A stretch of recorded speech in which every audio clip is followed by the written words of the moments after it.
Limboshire. The First Fall of Limboshire. Chapter 4. So it was that the home carer visited David at home, at the brother's house, but it was his older brother, Sol, that had answered the door. Huh, she thought, expect the younger one and you get the elder. Expect the elder one and you get the younger. You just never know what to expect at the door, she thought, with these brothers' house. Ah, said the older brother, out the door, prompt as always. Look, come through to the lounge and I'll explain the plan for the evening. I thought you'd already told me that. We were doing more cleaning, getting things ready in the spare room for the extension. Well, it all had to be amended slightly, began Sol as she followed him through, the older man leading her into the large lounge area.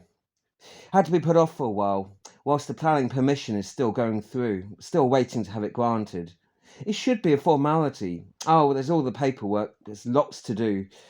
All the proposed designs, that's just the first stage. There's lots of adjustments still to make on it. So, there's still doubts about it all, really. Explained Sol, now sitting down on one of the couches within the colourful lounge. Well, I wish you'd told me there was a delay or something. I could have come another time, or not come at all, really, said the home comforter, shrugging. Well, we'd already arranged the visit. I'm sorry that I had no way of contacting you. You don't have a mobile, there's no way of contacting, so... Besides, since you're here anyway, I thought maybe you could just help with other things, really. Help with what, though? Shrugged the home comforter.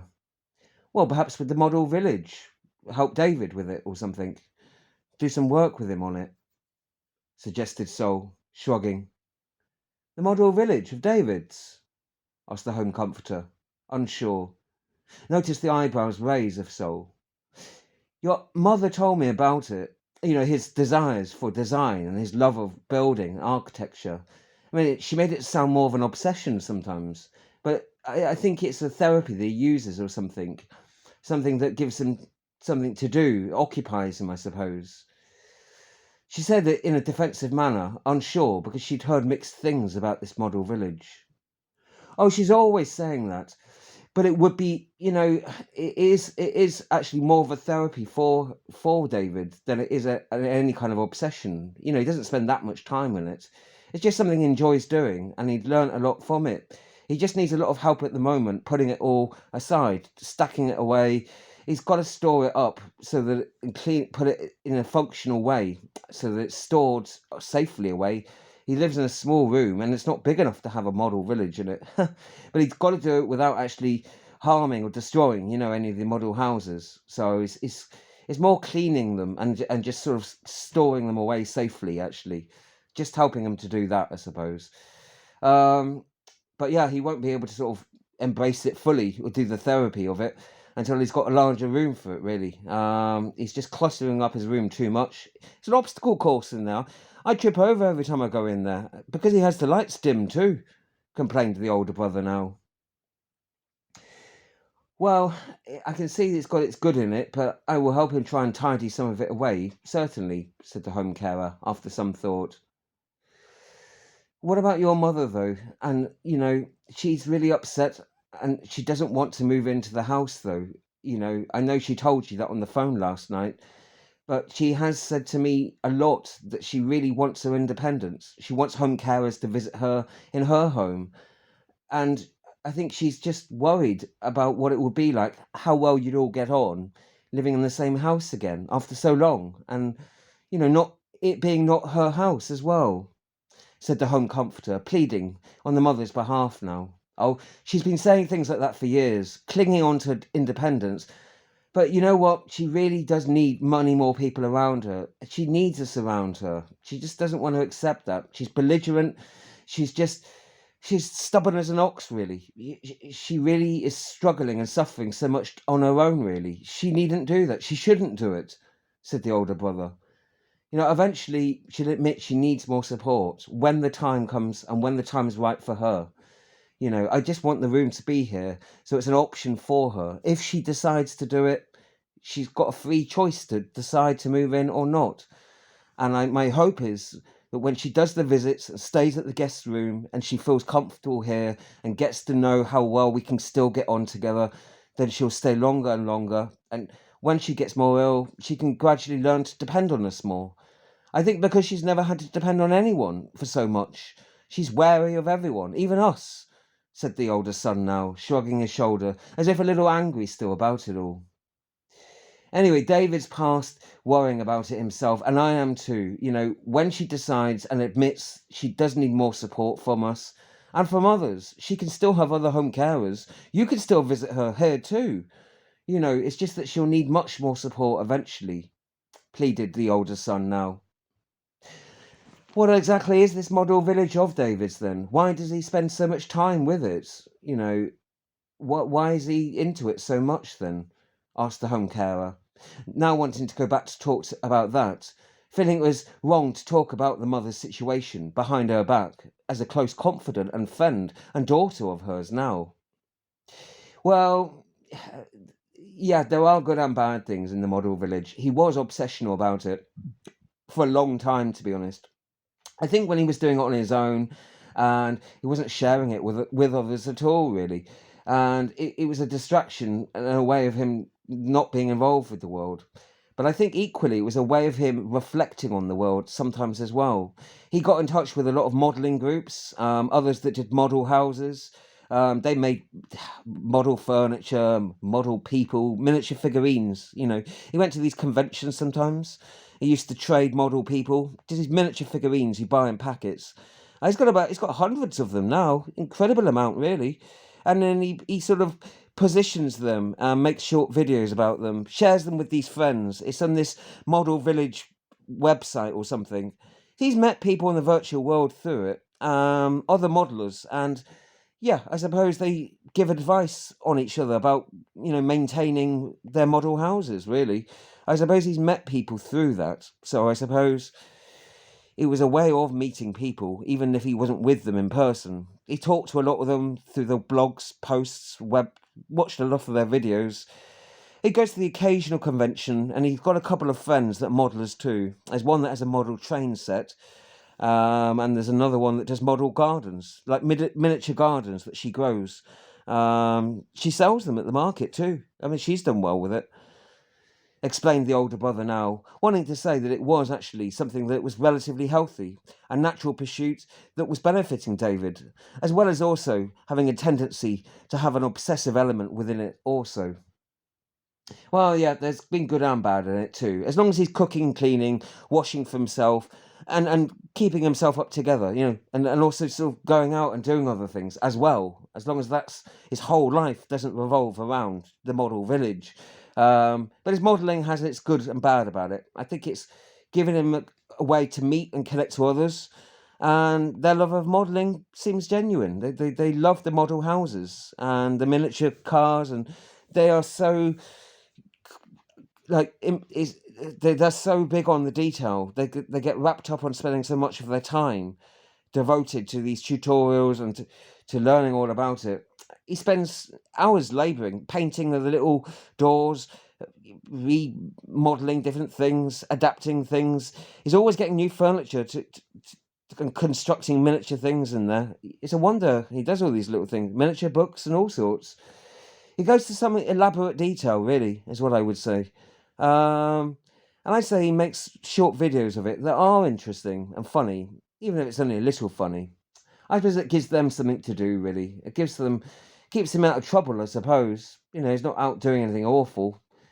But I worry that he's not out socialising and meeting others. He doesn't go out and see other people that often, really, though. Finally confessed soul. Having talked to the home carer for time about this now, but now feeling bad that he was talking about David behind his back, talking about his brother, in a way that it was something sensitive to him. Well, there's good and bad in it, he finally summed up, as in all kind of hobbies and pursuits that could be pursued too far sometimes. Is that why you want me to befriend him, though? Take an interest in his pet projects? Encourage him a bit in it? Or just become a friend or something? Asked the home comforter. And the older brother had shrugged. Maybe it may be that he feels, a companion would be good if someone that he could get on well with was just with him to talk to sometimes, just to get to know him a little bit. He's spending too long alone, really, and I worry about him being alone so much of the time, really. It'd just be nice if he had someone to be friendly with him, really. Well, yeah, if that's something that you think I could do, and just I will try and befriend him. Absolutely, said the home comforter. So that's great. I mean, you're not beholden on us. You don't have to do it or anything. There's no pressure. And if you feel you can't get on or you're struggling to relate to each other, and it doesn't go well, that's okay. At least you've tried. You tried to befriend someone who's alone in a difficult position. He really struggles to talk to other people. So I just encourage you to persist and keep going and try with him, really. Implored the brother, trying to encourage her on. So, yes, you're not beholden on us. Please don't feel you have to do anything at all, said the older brother. Well, I wouldn't have been. No, I wouldn't have been beholden at all if I hadn't broken the plates. But it was your mother's, and I've got to replace it, of course, said the young home comforter. Yes, of course, but you don't have to do it in that way. You don't have to do it through befriending someone. You could do it through any other way. But see how it works out. I don't know. I don't know how well you two will get on, or how well your temperaments are suited. If you're into model villaging, or what subjects you might have in interest together, I have no idea really. I know David, but you and I don't know each other that well, do we? Really? I know we've had a few good chats casually sometimes, but I don't know whether you would be able to talk to him and relate to him well. You're very patient with Mum and considerate and conscientious as well. I trust you to be around him. I don't know how well you get on with his temperament. He's quite highly strung. He can be rude and abrupt sometimes without even knowing it. But you've got to talk to him and just, I suppose it's trying to see whether you can get on with him and see whether you can relate to each other, really. And just give it time. And if you can get on well, great. Maybe that's something you can do to help me out. And if you can't, then maybe there's something else you can do. We'll just find something else, went on the older brother now, trying to explain his reasoning to her. Well, I don't know. I'll think about it all, said the home comforter. Yes, I will try and be friends with him, have a chat and get to know him, get him to open up a bit, get him to talk more about things. Absolutely. But if it doesn't work out, yes, consider something else perhaps.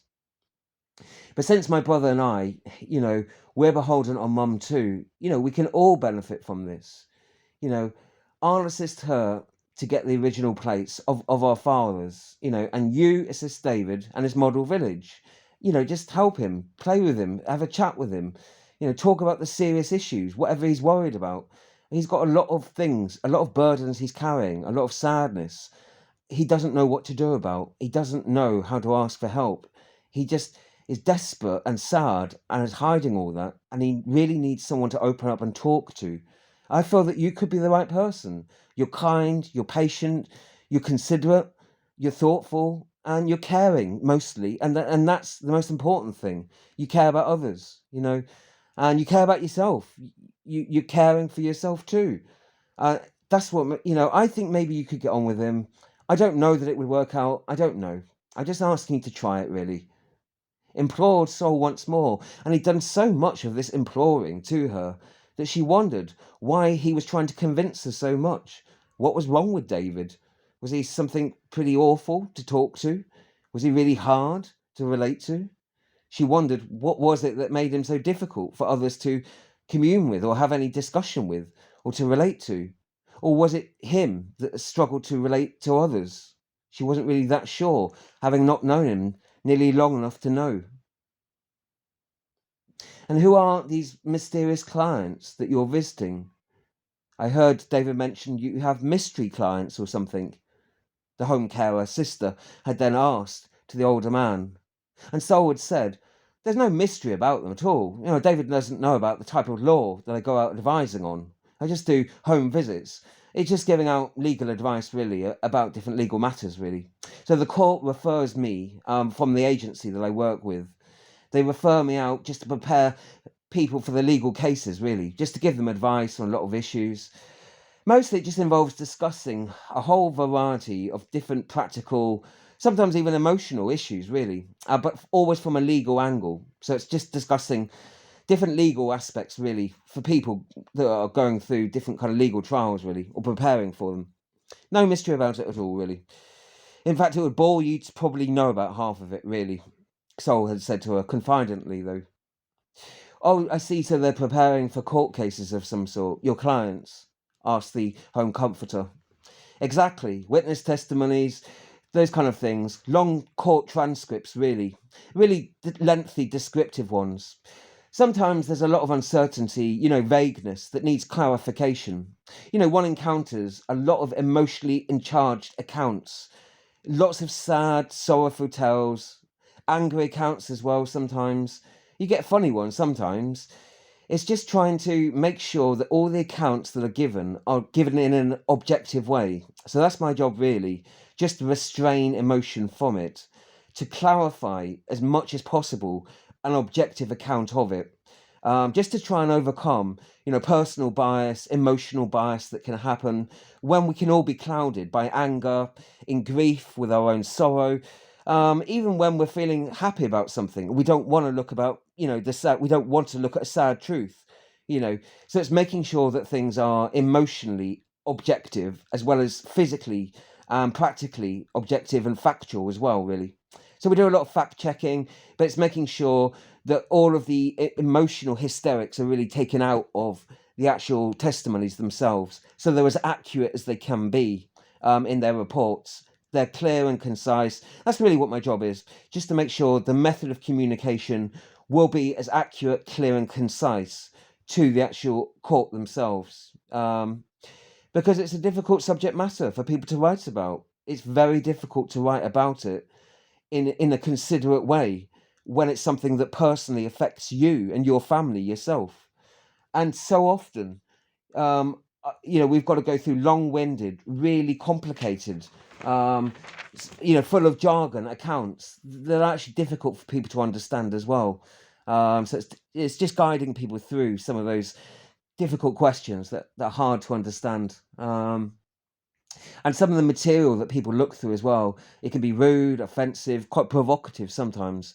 So it's actually being through, sort of counselling people through it, really, just guiding them through it, just trying to explain what it means in matter-of-fact terms, really, in neutral terms, really, taking out all of the emotionally charged provocation from it, really. Explain Sol, saying what his job was, more or less. Well, that's how I talk about things sometimes. I guess we all get a bit angry or a bit sad sometimes. That's said the Home Comforter, agreeing with him on that. Well, that's how we all talk. Yes, he agreed. Sometimes, if it's an emotional subject, doesn't matter if it's legal or not. Yes, if it's an emotional thing. But in a legal setting, you've got to try and be factually accurate. Where livelihoods, reputations, careers, relationships, everything's at stake sometimes, isn't it? It rests on the verdict, on the outcome of the jury, on what other people think about you. So, yeah, there's a time to be vulgar and rude sometimes, but there's a time to be respectful and honourable and loyal to the truth. And you've got to be factual. Otherwise, it has serious consequences for you and everyone, right? Said Sol, giving his whole spiel of what he believed. And a time to be deceptive, but there's certainly a time to be honest. I give you that. And a time to be as accurate as possible. Yes, said the home carer, nodding along with him. But he seemed to consider her seriously. Well, there's a time to be honest, if we know what that is. Yes, you've got to be honest when people's livelihoods are at stake, when there's an important thing behind it, when there's something serious about it. And then there was a silence between them, something awkward and perhaps uncertain. You think I invited you here on some sort of false pretense, do you? Asked the older man. The older brother Sol. She wasn't sure if she saw him as a brother or not sometimes. I don't know. Did you? She asked him back. Only to spend time helping my brother. Well, I thought it's something you might be able to do to help us, to help the family. Just to repay us, I suppose, really. It's only a little thing to ask, really. Helping with his projects, whatever it is, I'd be grateful, and it would be a great thing you could do. Because he is just trapped alone, so isolated from the world, and has been for so long. And I worry about him. Mum worries about him too. We all are, really. That's all I was asking, really. I don't know. It's his projects he's getting into. Whether you can communicate with him through the projects, through other things that he's interested in as well. Maybe just finding an avenue, just some way into his world. Just something, some way of getting him to open up. Find out where all those secrets are that he's carrying around? What is that burden he's carrying around so long? Why is he so sad and upset? Or why does he even laugh sometimes? You never know what it's about. I wonder what it is about sometimes. If you could find any way of just getting him to open up, getting it any way at all, I would be so grateful. Because no one else seems to be able to do it. No one else seems to know how, said the older brother, shrugging now. Somehow a little flabbergasted, as if he was just finding it all too much, really. I wonder why. What else could there be? I mean, you don't think he's hiding anything? Something from the past, perhaps? Something he's not told you about? Asked the home comforting, the sister. And Sol had shrugged, saying he didn't know. No idea. He doubted it could be anything that bad, but he really didn't know. He hoped it wasn't. Well, if it was hiding it from me, I wouldn't know to tell you, would I? That's why I've asked you to try and get him to open up more, to encourage him to talk more, just by befriending him. You know, he's got no one to open up to at the moment. That's what's worrying. In any case, I'd just like to know if there was anything important or serious that he felt he had to tell others. And perhaps you could help. Perhaps that would be a way of knowing that. I don't know, said Sol then, shaking his head, weary with it all now, and feeling he'd thought about it too much, and just could not find the right person that he could invite to try and open up his brother. No, but you said you're not sure. You're not sure whether you do know him or not. So, maybe you didn't actually, you don't know whether he's hiding something. You don't know whether there is something worth getting to know, or whether actually he's just like that and shy and introverted, and that's just his nature, or whether actually he has got something awful he can't talk about with others, and he's desperate to share. But how do you know if you don't know him that well, though? Asked the home comforter, now a little unsure herself, and Sol had shrugged once more. Exactly, secretive with me so much that I don't know either. And it would be nice if some of us knew, if Mum knew, if I knew. It'd be nice if he could get to know himself more. I'm not even sure if he knows himself what this burden or what this awful thing he might be carrying is. I just don't know, said Sol, now getting a little angry, but now feeling a little ashamed of that. Was he angry at himself or at David and his mysterious brother, who acted in such strange ways? He seemed to hide so many of his feelings, and restrain himself so much of the time, and restrict himself of who he saw and when and where. Or was he angry at the mother, who perhaps hadn't supported him enough, or perhaps hadn't been able to, with her own illness, and with her own issues too? Or perhaps it was the home comforter asking all these personal questions, so up front and casually, as if it was something that didn't emotionally affect him too. No, he was getting a little angry, but not too angry. He knew enough to bite his tongue and turned away and talk about other things, though. He'd shaken his head, though, in disbelief, and upset it all, feeling it was too much thinking about it. It had gone on for so long, really. Too many years that his brother had been isolated and alone, really, and detached, emotionally detached from other people, as well as physically. It was that emotional detachment, more than the physical detachment, that seemed to worry and concern him now. And now that he was growing and getting older, that seemed to just grow, like a growing, accumulating baggage that grew ever bigger, and he struggled to carry it ever more around with him. I just don't know. I don't know how he's coping, because he doesn't open up. He doesn't talk to me or Mum or anyone else besides these days now. I don't know, said Sol, shrugging once more, now upset and flustered by it again. You know what makes it all harder is that I just don't know how much about him, and I'm living with him, but I just don't know him. He's like a book with empty pages that you just can't open, that is locked, and you try 100 keys, and it never opens. And I've given up trying. I just hope somebody else can. Because I think we'll never know otherwise, unless someone can find the answer to unlock this mystery book of his, or to get to really know what's hidden under the layers of all the masking and all the strange smiles and all the rest of it, complained the brother once more.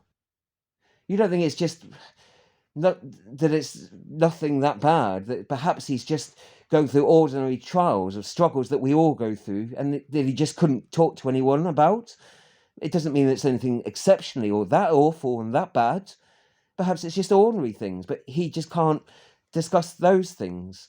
You don't know that it's anything that terrible, that awful, do you? said the home comforter once more, and Sol shook his head once more, solemnly, saying, No, no, once more. He said he didn't know anything about it. He didn't know what it was.